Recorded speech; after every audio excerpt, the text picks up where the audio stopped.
Hey everybody, you could really help out the podcast by going to jmohr.com, clicking the Amazon link, and buying whatever you want. Tweet what you bought, and I will talk about it on the show. Thanks, guys. Really appreciate you helping us out. Put your name on it. Just put your name on it. That's all I say. Be a man or a woman. Put your name on it. Well, I'd like to hear about it, potheads. How the fuck you gonna know how to be great if you don't study greatness? Look at the game tape. Donuts. I want to work with you a lot. Oh yeah!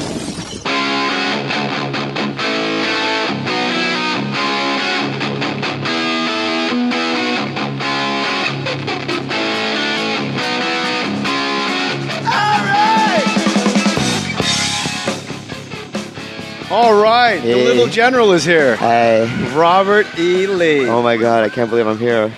Bobby Lee's in the house. Hey, Jay, I want to start off by saying that I want to thank you for all the help. You really did help me out early in my career. How did I help you? You gave me a lot of road dates and stuff, man. It was really nice. I gave you one road date. No, you gave me like 5 or 6. Is that true? Yeah.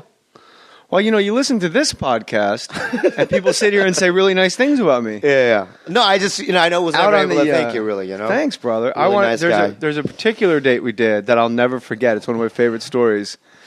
Since it's Mohr Stories. Do you remember when we did USC together? Oh, yeah. That was bullshit, dude. I hazed you hard. Well, you threw me under the bus, really. Yeah. Yeah. Okay, can I tell what? Yeah, we're we're both doing it. booked at We're now- USC, right? Wait, hold on a second. Let's. You're booked.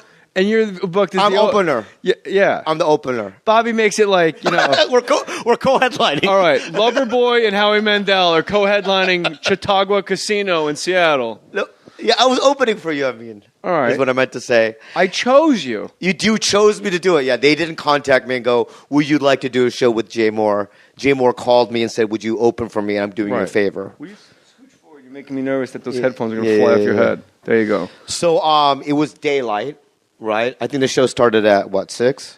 It was weird. It was in the quad. It was out. Everything was weird. It was at USC, so it's like downtown. You got to go through the hood to get there. Like, it is the hood. Yeah.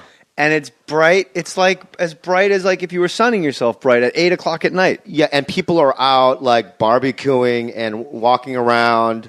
You know what I mean? There was like, it's not a show atmosphere. You know what? When you just said that, it made me think like in movies, there's always like that scene of like people when the cops go to a college campus and it's like a bullshit campus where people are like playing frisbee and shit. Yeah. Like, but that's how it was. That's what it was. Yeah. People were drinking too. I think it was like an opening ceremonies type of thing for like the freshman class, right? Or I'm not sure. why did the light just? I get panic attack. Why did I that know happen? we're going to talk about But that. why did that happen though? Because it's a timer for when you walk through, the light went on All right, to all right. welcome you, Okay. and now the light went out because you're having a stroke. Sorry. Anyway, so Jay's headlining, and they want to start the show. It's daylight. But it's daylight late. It was weird late. Yeah, it was daylight. weird late, Like yeah. 8 o'clock and bright. Like God did that. Like the Lord Jesus did that. He wanted to see Me fail. the little general, Robert E. Lee. Yeah, so Jay basically said, stay out there until it gets dark. You said stay out there. Now, at that time, I only had 15 minutes, 20 minutes. Yeah. You know what I mean? And I go, okay, and I'm out there. I remember, I have gone through my whole act, and the sun's not going down, right? And Jay's, I don't know where he is. So that was right? 8:18. Yeah. It was 8, and now it's like 8:18. Yeah. And I was panicking, and I just started improvising. I don't know what I did, though. I remember at one point, for some reason, the stage I was eating it. was almost like a quarter of an acre. It was enormous, like a 5 foot high, like somebody huge was but it was just me and you. Yeah. And then I remember you did your act, and then you were like, "All right, you guys, you guys ready for your headliner?" Yeah, and you yeah. looked over, and I gave you the sign like, "No."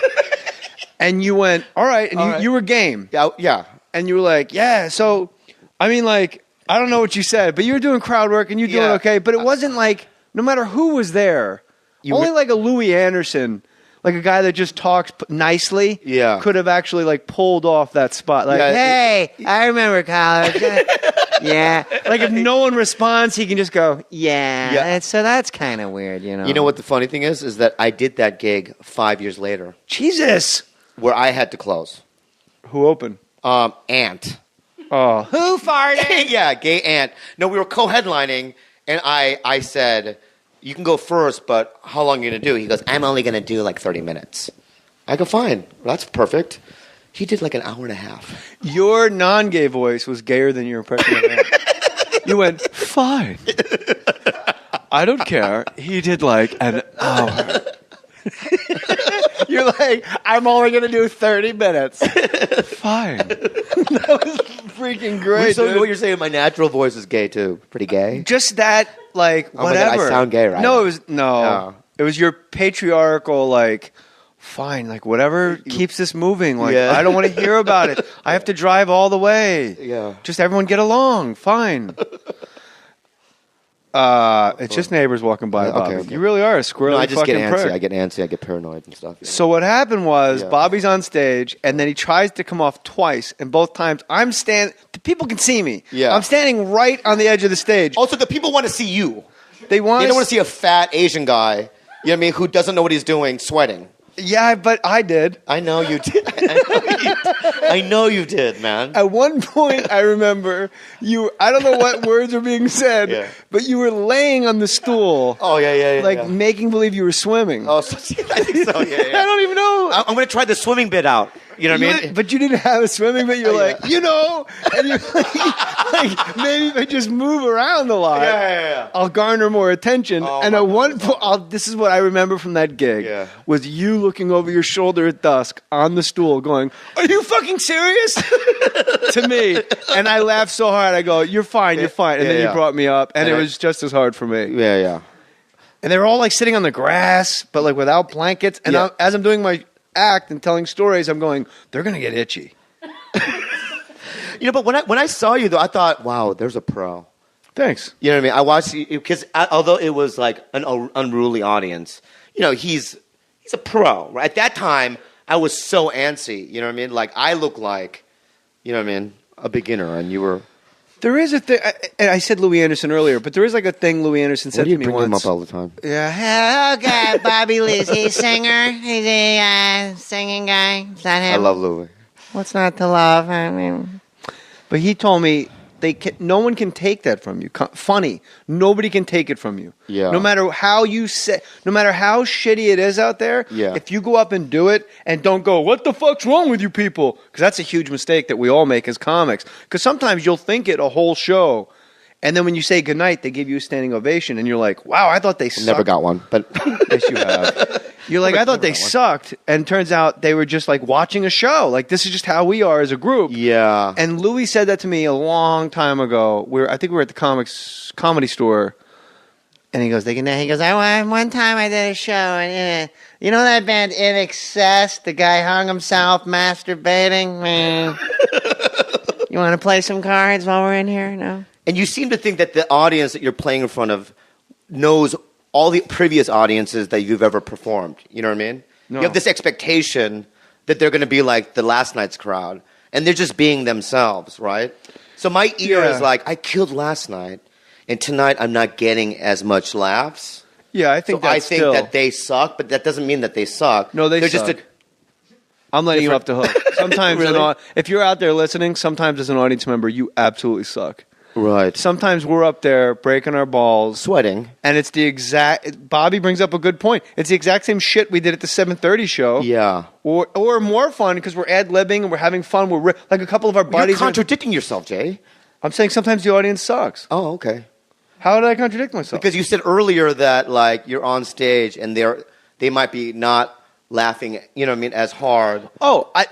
I understand what you're saying. Yeah. My point was, if you think a crowd sucks, just don't tell them that they okay. suck. Yeah. Because sometimes the surprise is at the end. Right. Where you go, you guys have been great, thanks a lot. But what And happens if you're finished and they don't clap? Then you get off stage and go, they sucked. Oh. But you know what? Why do I have that to would wait to be the end? That would be because if you tell them, if you tell, this is just my opinion. You Okay, do whatever no, the hell I you love want it. because you're I very love it. funny. I Yeah, love thank watching you, you do Jay. comedy. I love watching you lay on stools and swim violently over your shoulder. Are you kidding me? It was almost like I was chasing you in a pool. Yeah. The way you were floundering around. I completely I forgot about that too. Until you just brought it up. Yeah. It was just one of those things like, I was molested when I was younger. Jesus. By a guy with Down syndrome. Yeah. Well, we all you know were. that. I say it on stage, but yeah, this guy with Down syndrome molested me. And Me too. Yeah. And if I didn't bring up in my act. Stevie, I'll tell you his last name off there. Yeah. Stevie. What was your guy's name? I didn't know because I was so young. Jesus. This is how, like, Pampers Young? No, I was like A. So for you, Pampers Young. It was just the man that lived in the shack. I lived in Minnesota. No, I lived in Minnesota, right? And during the summers, we had an ice skating rink like 2 blocks away. But during the summers, it was just a field, right? And there was a guy that mowed the lawn, okay? He lived in the shack during the summers, right? It's good you let a guy with Down syndrome near all the blades. And he had Down syndrome, and he had candy on the rafters, right? So he would lure kids in there once and offer them candy and, like, fondle their penis, right? But I went back every day for, like, 3 months. Because I love candy so much. I just went to get the candy. I didn't care what the consequences were. Is that really true? Yeah, it really is. And that's why, I'm a recovering alcoholic. You know that, right?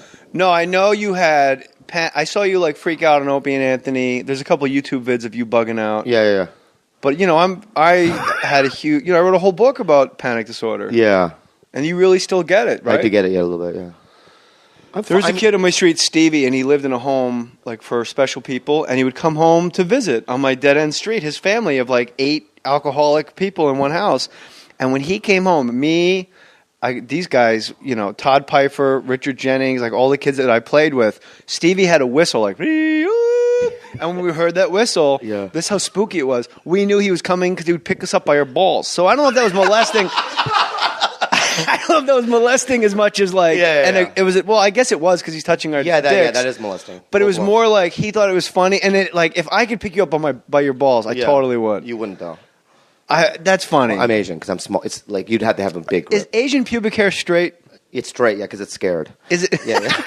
But no, that is a question I've always wanted to know. It is very straight. Yeah, it doesn't. It is really? Yeah. And can I say? How would I get you to show me in private? I'll show you right now. But hold on, let me say this real quick. Okay. Though, all right. And our nut sacks are dark. I know. Black. I see them in the gym. Yeah, and the heads sack. That's what they used to call me. Black sack. And the heads of your dicks are almost purple, almost like a black guy's. Dark purple. Yeah, but the Asian women's vaginas are dark purple too. So I wouldn't know.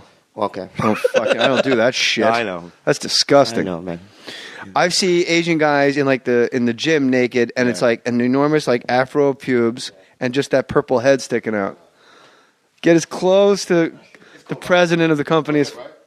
Those aren't straight, Corey. You gotta look. You got great balls, dude. Now you're gonna touch that mic. You're a nice circumcised boy, Bobby Lee. God. Oh wait, I fucked. Do it again. No, I'm on a TV show. I can't do that, man. I forgot to take a picture. Yeah. Can't do it. But I like that you're gripping the mic now really well. So this kid would whistle, but he was like a big guy, like 6'5", like in a movie, like fucking Boo Radley, like a big, monster man. Yeah. And he would do that whistle, and I remember, this is my memory of it. There was no fucking candy. He just picked us up by our balls. But that's a fun thing. It hurt. Oh. And I remember going to Todd Pfeiffer's house, which was all, like, I was in the middle, Stevie was down the street, Todd Pfeiffer was at the top of the street. So, like, I was at 23, Todd Pfeiffer was at 35. He was up the street. Fuck it, I'm explaining this too much. Yeah. We'd go all the way up the street on the whistle. He never saw us. We'd go in Todd Pfeiffer's house, in his basement, and hide under a fucking couch. This fucking prick would come in the house, go into the basement, reach under the couch, and just grab us by our balls, like on sight, like, bah! Yeah. Like, not even like rooting around, like, where are my keys at the bottom of this fish tank? He just reached under and grabbed our fucking balls, dragged us out, lifted us up until our heads touched like that ceiling with like birdseed and shit on it, that shitty fucking Jersey birdseed. Maybe it was the beginning of his thing, you know what I mean? Like, he didn't know how to molest kids, so he started off by just grabbing their balls violently and But picking how them did up. he find us? You smell? I don't know. Smell? You actually went back to get molested to get candy. Yeah. You really love candy. Because they had the one with the stick with the little powder on it, with Fun Dips. Yeah. I love those things. But my parents were very strict, so they never got us candy, ever. We didn't have video games or nothing like that, right? In Minnesota. You have to get A. You know what I mean? If you don't get an A, you get B. You know what I mean? That kind of parents. You really got beat for getting B's? So Tiger Mom, that book that lady wrote is for real, right? No, but what happened to me is I have 28 first cousins. They all went to Ivy League schools, right? I'm the only one that didn't go to... Wait. What are you, fucking hillbillies? How do you have 20? How do you have 20? We're breeders, bro. You know what I mean? And they like to, and You're Mexican Asian. yeah, we're Mexican Asians. And what happened? We're Filipinos, but we that's what they are. Go on, boo boy. So what happened was, my cousins would get beat if they got a B, and so they would get it to A's. But my reaction was always, "Oh, you're gonna beat me? Well, watch this," and I would get F's. Mine was a completely rebellious attitude, like, you know what I mean? You're gonna beat me for getting above average. Yeah, B is above average. B is good. Yeah, Not great, good. yeah. C is average. B is good. Yeah, B is good, and they used to hit me for that. So I said, I'm gonna get F's. How were you beaten? Hands, Golf clubs. sticks. Golf. Hey, everybody, you could really help out the podcast by going to jmohr.com, clicking the Amazon link, and buying whatever you want. Tweet what you bought, and I will talk about it on the show. Thanks, guys. Really appreciate you helping us out. Put your name on it. Just put your name on it. That's all I say. Be a man or woman. Put your name on it. Well, I'd like to hear about it, potheads. How the fuck you gonna know how to be great if you don't study greatness? Look at the game tape. Donuts. I want to work with you a lot. Oh yeah. Too hard. Well, you threw me under the bus, really. Yeah. Yeah. Okay. Can I tell what? Yeah, we're we're both doing it. booked at We're now- USC, right? Wait, hold on a second. Let's. You're booked. And you're booked as I'm the opener. Yeah. I'm the opener. Bobby makes it like, we're co-headlining. all right, Loverboy and Howie Mandel are co-headlining Chautauqua Casino in Seattle. No, yeah, I was opening for you. I mean, All right. is what I meant to say. I chose you. You chose me to do it. Yeah, they didn't contact me and go, "Would you like to do a show with Jay Mohr?" Jay Mohr called me and said, "Would you open for me? I'm doing you a Right. favor." Will you switch forward? You're making me nervous that those headphones are going to fly off your head. There you go. So, it was daylight, right? I think the show started at what, 6? It was weird. It was in the quad. It was out. Everything was weird. It was at USC, so it's like downtown. You got to go through the hood to get there. Like, it is the hood. Yeah. And it's bright. It's like as bright as like if you were sunning yourself bright at 8 o'clock at night. Yeah, and people are out like barbecuing and.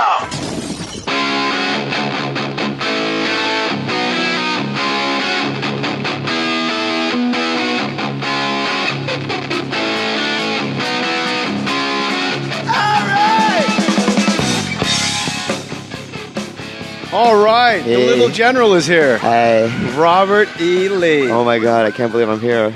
Bobby Lee's in the house. Hey, Jay, I want to start off by saying that I want to thank you for all the help. You really did help me out early in my career. How did I help you? You gave me a lot of road dates and stuff, man. It was really nice. I gave you one road date. No, you gave me like 5 or 6. Is that true? Yeah. Well, you listen to this podcast, and people sit here and say really nice things about me. Yeah. No, I just, I know it was never able to thank you, really, Thanks, brother. Really nice guy. There's a particular date we did that I'll never forget. It's one of my favorite stories. Since it's Mohr Stories. Do you remember when we did USC together? Oh, yeah. That was bullshit, dude. I hazed you.